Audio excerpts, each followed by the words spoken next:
That's probably a thorny question to begin with, because at least as we use the term colloquially, mental illness really comes in degrees. But I think it would be really useful to take some time pinning down just what psychologists, and perhaps like as opposed, say, to psychiatrists, have in mind when they use the term. Partly because by contrast, it might tell us something about what a properly functioning mind is, which might set a good course for the rest of the conversation. No, I think that's a great question. And in some ways, it's an interesting chapter for you to begin on, because it's a chapter I was least prepared to write. I'm not a clinical psychologist. I'm a research psychologist. I got my start studying language. I studied cognitive development. I studied morality. Just about every other chapter in the book I had some background knowledge. Clinical psychology was just, for me, just being an interested person and teaching intro psych and so on. More than any other chapter, I had help with it. I had psychiatrists and clinical psychologists look it over, and I talked with them about it and so on. And I begin with your question, which is, what is mental illness or psychopathology or something like that? Because as you know, there are some people that will radical view there's no such thing. This is just a way which we stigmatize people who are different. We deny human differences and we take away responsibility.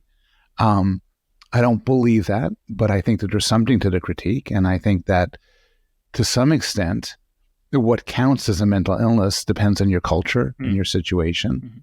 I'm largely persuaded by the idea that the best way to think about things like schizophrenia or depression or panic disorders is in terms of points on a continuum. So it's not like schizophrenia isn't like COVID or cancer, where you either have it or you don't. And then once you have it, you could be having an extreme version or a mild version. But it's the sort of thing that there's a presence or an absence. Rather, it's a certain point on a continuum of being. Maybe a better example is anxiety disorders, where we all experience some anxiety, and you should experience some anxiety. If you don't experience any anxiety, your life would be pretty awful. You wouldn't be able to respond reasonably to things that should scare you and should make you prepare. But if you have too much of it, you're in trouble. So where's the too much point? And that's somewhat of a political and moral question. And I believe that at the same time as I believe that there are clear cases where where plainly there is a disorder defined in terms of the person is miserable.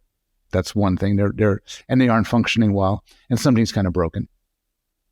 But you could believe that, and at the same time say where you draw the line is a matter of sort of convenience, insurance companies, morality, politics.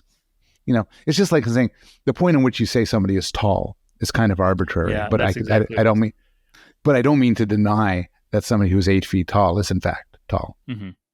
But there is some arbitrariness there at the cutoff point. That's right. That you have to make maybe a normative choice based on what's right. Politically expedient or medically expedient, this sort of thing. So take depression, the standard DSM, the sort of Bible of clinical psychology, says you're depressed if you have so-and-so symptoms for at least 2 weeks. And then it makes sense, okay, that's a rough period, and you got to sort of draw some sort of line. But nobody believes that, that's 14 days. If it could have just as well been 15 days or 13 days. Just 2 weeks is rough.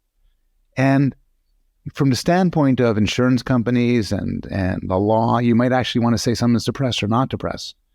But people are aware that these lines are somewhat arbitrary. Mm-hmm.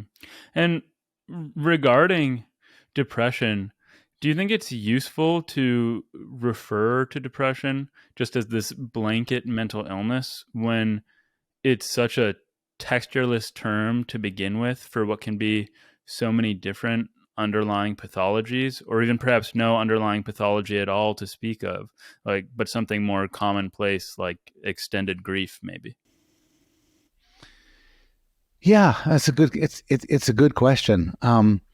Right now, psychologists are kind of do the best they can, but clinical psychology, more than other fields, is kind of at a primitive stage.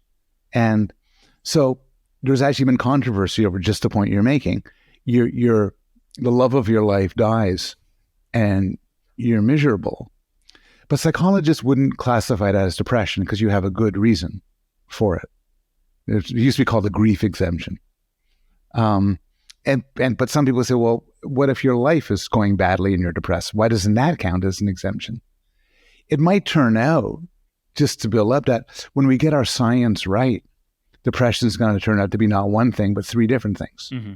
Just like we used to think diabetes was one thing, now we break it up into more than one thing. It might be that this sharp division we sometimes talk about between depression and anxiety disorders will turn to be blurred. And in fact, a lot of people in the business think this is kind of an artificial distinction. There are two ways of manifesting the same basic underlying problem. Drugs that work for one will often work for the other. And so I think where we are, we have a category called depression, and you might go to a doctor, you get diagnosed with major depression, to be distinguished from bipolar depression. So we make some distinctions.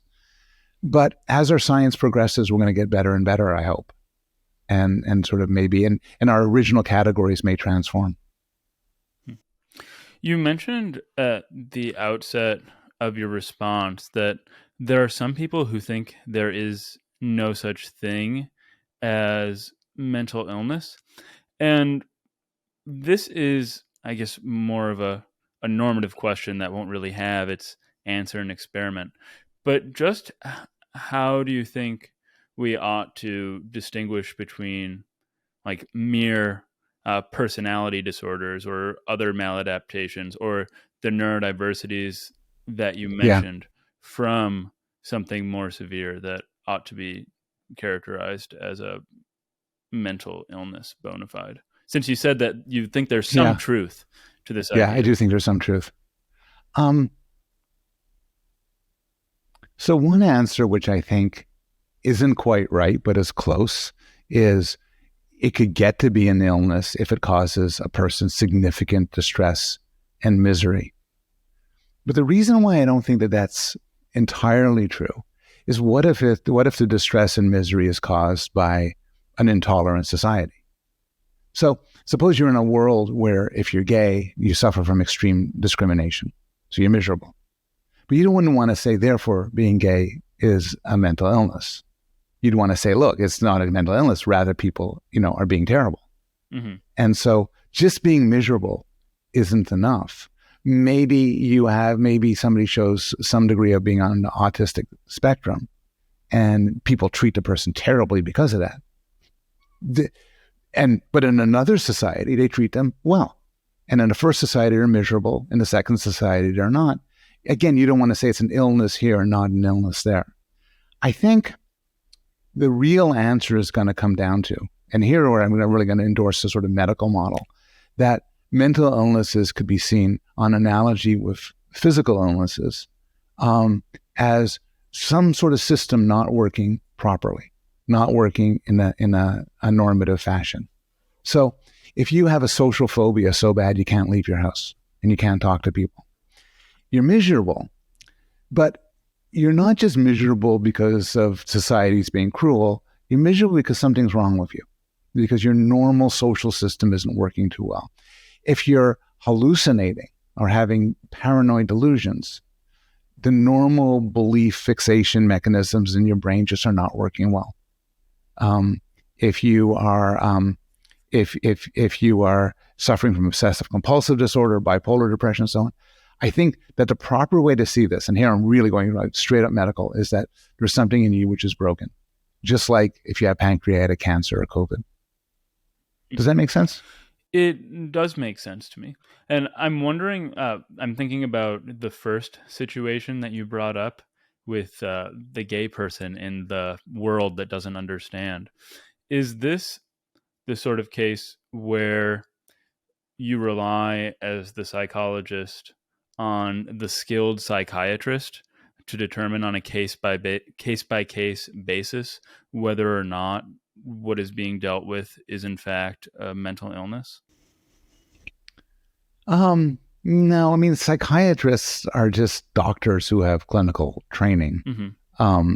I don't think they have any sort of special gifts. And I don't think my colleagues who are clinical psychologists have any particular gifts too. I mean, in some way, they may be the worst judges of them all because they're raised in some sort of tradition. You don't want a barber to tell you when you need to have your hair cut. Mm-hmm. It's just in that, and these people are sort of maybe overly eager to find mental illnesses.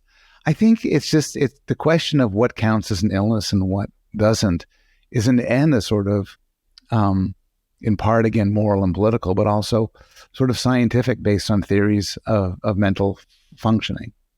And there's real hard cases.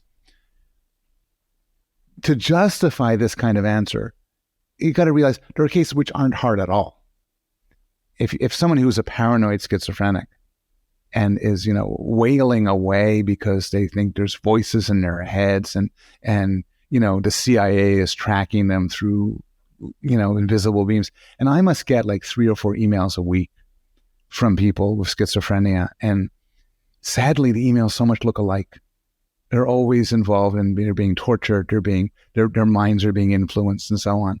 And those are clear cases. No reasonable person could look at that and say, oh, you're fine. It's just society. Plainly, these people are broken. And then, so you got the clear cases. The other cases are just more difficult to deal with.